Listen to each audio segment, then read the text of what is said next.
حسین نے زمین کربلا کو خریدا اور خریدنے کے بعد ہبا کر دیا بنی اسد والوں کو، لیکن ایک شرط کے ساتھ۔ وہ شرط کیا ہے؟ اگر کوئی کربلا جائے اربعین کے موقع پہ تو وہ وصیت آج بھی عمل میں ہے جو حسین نے بنی اسد کے لوگوں سے کی۔ وصیت یہ تھی کہ جب بھی میرا کوئی زائر آئے تو اسے 3 روز مہمان رکھنا، 3 دن تک اسے اپنا مہمان بنانا، اور آپ نجف سے کربلا مشی کرتے ہوئے جائیں تو یہ حسین کی وصیت سمجھ میں آئے۔ اور بنی اسد کے نسل کے آج بھی لوگ موجود ہیں اور وہ عزاداری اسی انداز میں کرتے ہیں کہ جس انداز میں ان کے بزرگ کربلا میں اس منظر کو دیکھ چکے تھے، اور ان کے لیے آج بھی سب سے آخر میں ان کا قافلہ جو ہے وہ امام کے حرم میں داخل ہوتا ہے، اور ایک الگ انداز ہوتا ہے ان کا، سروں پہ خاک ڈالے ہوئے امام کے حرم میں داخل ہوتے ہیں، اور سب کے لبوں پہ بس ایک ہی صدا، ہائے حسین، ہائے حسین، ہائے حسین۔ امام حسین نے اسی زمین کو ہبا کر دیا، اور زمین اپنے شہزادے علی اکبر کے نام کی، اور زمین واپس کر دی۔ خیمے لگ گئے، خیمے لگ گئے، لیکن ہر لمحہ جو ہے زمین کربلا میں لرزہ طاری ہوتا رہتا۔ جناب زینب نے پوچھا، ماں فضہ یہ کیسا شور ہر وقت اٹھ رہا ہے؟ جناب فضہ نے آ کے دیکھا اور جا کے کہا، شہزادی یزید کی طرف سے یہ لشکر آ رہے ہیں۔ جناب فضہ سے کہا، ذرا بھائی کو بلاؤ۔ امام حسین آئے، جناب زینب سلام اللہ علیہ نے اپنے بھائی سے کہا، بھیا میں صبح سے دیکھ رہی ہوں کہ یزید کی طرف سے اتنا بڑا لشکر آ رہا ہے، لیکن بھیا کیا آپ کا کوئی اپنا نہیں ہے کہ جو اس عالم غربت میں آپ کے لیے آئے؟ امام کو یاد آیا، قلم اٹھایا، حسین نے خط لکھا، حبیب کربلا آؤ۔ امام حسین علیہ السلام نے وہ خط قاصد کو دیا، قاصد سرحد کوفہ میں داخل ہوا، حبیب ابن مظاہر کے گھر پہنچا، دفن بات کیا، اور امام حسین کے خط کو حبیب ابن مظاہر کے حوالے کیا۔ حبیب نے خط کو آنکھوں سے لگایا۔ کربلا کے شہداء میں یہ امتیاز صرف جناب حبیب ابن مظاہر کو ہے کہ حسین نے صرف حبیب کو بلایا کہ حبیب تم آؤ، حبیب تم آؤ۔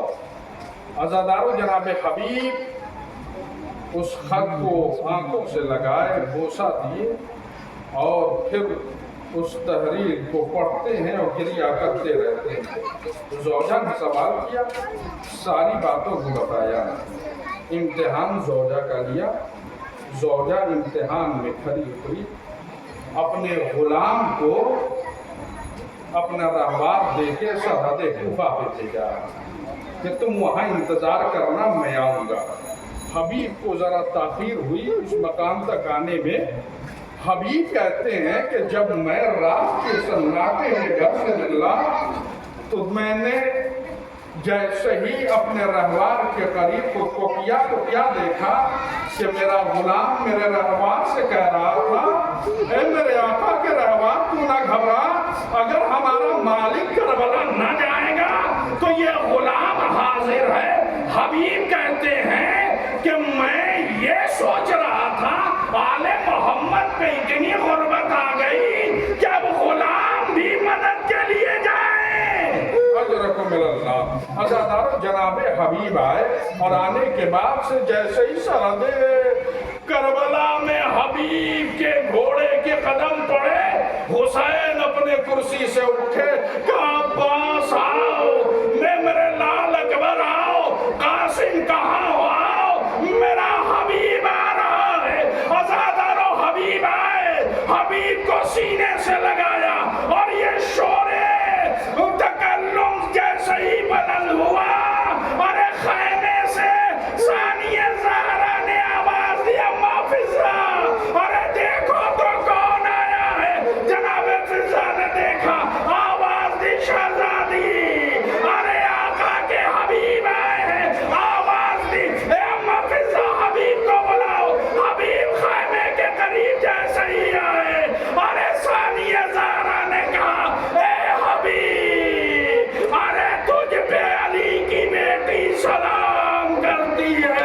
ارے جیسے ہی یہ سلام سنا، حبیب نے امامہ اتارا، مدینے کا رخ کیا، آواز دی، یا رسول اللہ، اب یہ دن آ گئے کہ شہزادیاں غلاموں کو سلام سیارت الذین سلموا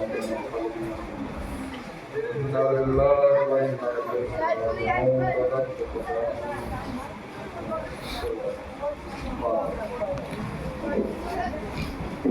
حسین حسین حسین حسین حسین حسین حسین حسین حسین حسین حسین رو کے کہتی ہے یہ نادان، اے چچا جان، اے چچا جان، بہت پیاسی، رو کے کہتی ہے یہ نادان، اے چچا جان، اے چچا جان، بہت پیاسی، اے چچا جان، بہت پیاسی رو کے کہتی ہے یہ نادان، اے چچا جان، رو کے